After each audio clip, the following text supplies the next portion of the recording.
नमस्ते। आज हम बात करेंगे एक ऐसे संगठन की जिसे एक खुफिया एजेंसी ने अपने हथियार के तौर पर बनाया, लेकिन आखिर में वो अपने ही बनाने वालों के लिए सबसे बड़ा खतरा बन गया। जी हां, ये कहानी है इलियास कश्मीरी और उसकी बदनाम 313 ब्रिगेड की।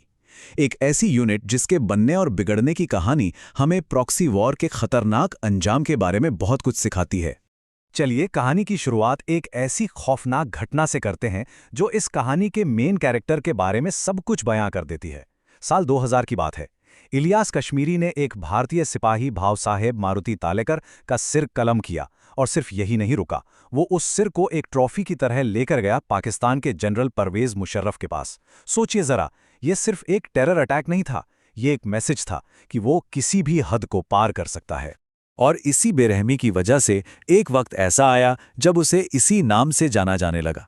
मतलब ये साफ था कि उसका खतरा अब सिर्फ भारत तक नहीं सिमटा था, बल्कि वो एक ग्लोबल थ्रेट बन चुका था। एक ऐसा नाम जिसने दुनिया भर की इंटेलिजेंस एजेंसियों की नींद हराम कर दी थी।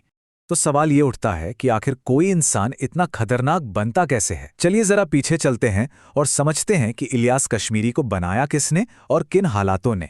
तो देखिए, कश्मीरी का जन्म हुआ था 1964 में, पाकिस्तान अधिकृत कश्मीर में। यूनिवर्सिटी में पढ़ते पढ़ते ही वो रेडिकल आइडियोलॉजी की तरफ खिंचने लगा, और जल्द ही पाकिस्तान की खुफिया एजेंसी आईएसआई की नज़र उस पर पड़ गई।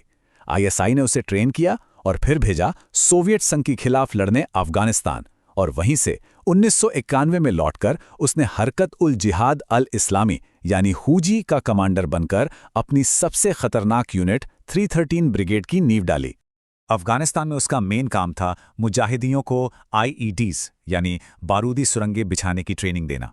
वो आईएसआई के लिए एक बहुत बड़ा, एक कीमती एसेट था। लेकिन इसी दौरान एक धमाके में उसकी एक आंख और एक उंगली हमेशा के लिए चली गई।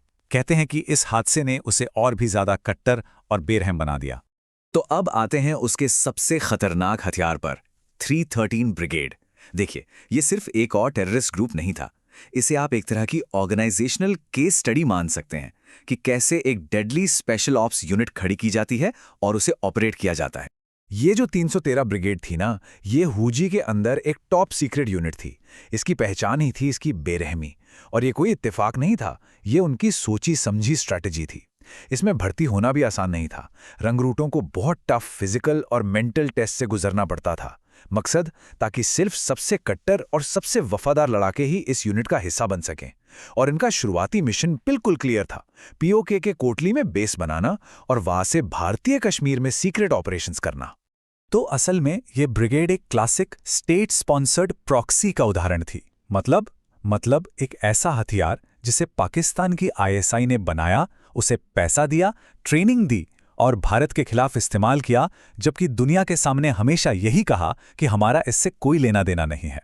लेकिन जैसा कि अक्सर ऐसी कहानियों में होता है, एक बड़ा ट्विस्ट तब आया जब ये खुद का बनाया हुआ हथियार अपने ही मालिक के खिलाफ हो गया। ये बदलाव जबरदस्त था। देखिए, 9/11 के बाद जब अमेरिका ने पाकिस्तान पर दबाव बनाया, तो आईएसआई ने कश्मीरी से कहा कि वो अपने ऑपरेशंस बंद कर दे, लेकिन उसने साफ मना कर दिया। सोचिए, जो कश्मीरी कल तक आईएसआई के इशारे पर भारतीय सेना पर हमला करता था, अब वही पाकिस्तानी जनरलों और आईएसआई के हेडक्वार्टर को निशाना बना रहा था। वो आईएसआई के एक मोहरे से अल कायदा का ग्लोबल कमांडर बन चुका था।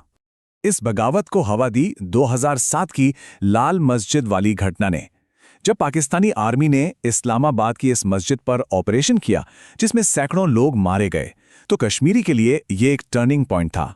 उसने इसे जिहाद के साथ गद्दारी करार दिया और पाकिस्तानी सरकार के खिलाफ खुली जंग का ऐलान कर दिया। अब उसका एजेंडा सिर्फ कश्मीर नहीं, बल्कि पूरी दुनिया बन चुका था। अब देखिए, 26/11 मुंबई हमलों में वो डेविड हेडली का असली हैंडलर था। फिर 2009 में डेनमार्क में कार्टूनिस्टों के सिर कलम करने की साजिश के पीछे भी वही था। और तो और, उसी साल अफगानिस्तान में सीआईए के एक बेस पर जो सुसाइड बॉम्बिंग हुई, जिसमें 7 अमेरिकी अधिकारी मारे गए, उसका मास्टरमाइंड भी इलियास कश्मीरी ही था। अब इतने बड़े हमलों के बाद ये तो तय था कि उसका खेल ज्यादा दिन नहीं चलने वाला। दुनिया की सबसे ताकतवर एजेंसियां अब सिर्फ उसी के पीछे थीं। अमेरिकी स्टेट डिपार्टमेंट ने उसे स्पेशली डेजिग्नेटेड ग्लोबल टेररिस्ट का टैग दिया और उसके सर पर रखा $50 लाख का इनाम।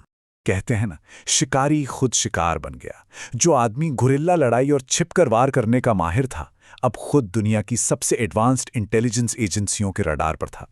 और यहीं पर उसकी बड़ी बड़ी ऑपरेशनल सिक्योरिटी फेलियर्स सामने आई। पहली गलती, पाकिस्तानी सेना के दबाव में वो एक प्रिडिक्टेबल रास्ते पर भाग रहा था जिसका अंदाजा लगाना मुश्किल नहीं था।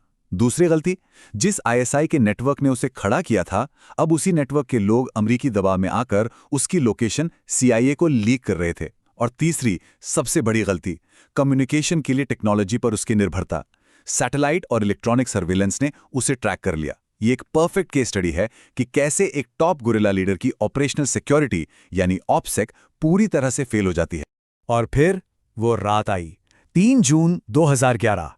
जगह थी दक्षिण वजीरिस्तान में सेब का एक बाग और उसके बीच बना एक सेफ हाउस।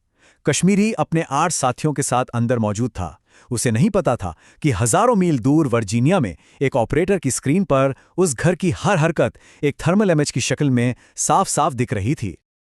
और कुछ ही सेकंड्स में उस कंपाउंड को टारगेट के तौर पर लॉक कर लिया गया।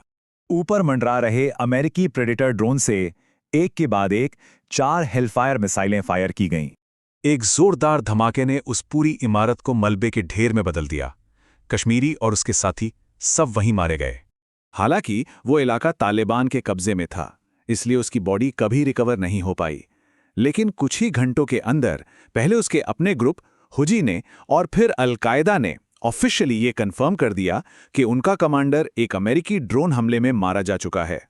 तो इलियास कश्मीरी और 313 ब्रिगेड की कहानी तो यहीं खत्म हो गई। लेकिन ये अपने पीछे एक बहुत बड़ा सवाल छोड़ गई। जब कोई देश एक ऐसा हथियार बनाता है जो बाद में उसी के काबू से बाहर हो जाए, तो फिर उस हथियार से होने वाली तबाही की जिम्मेदारी आखिर किसकी होती है?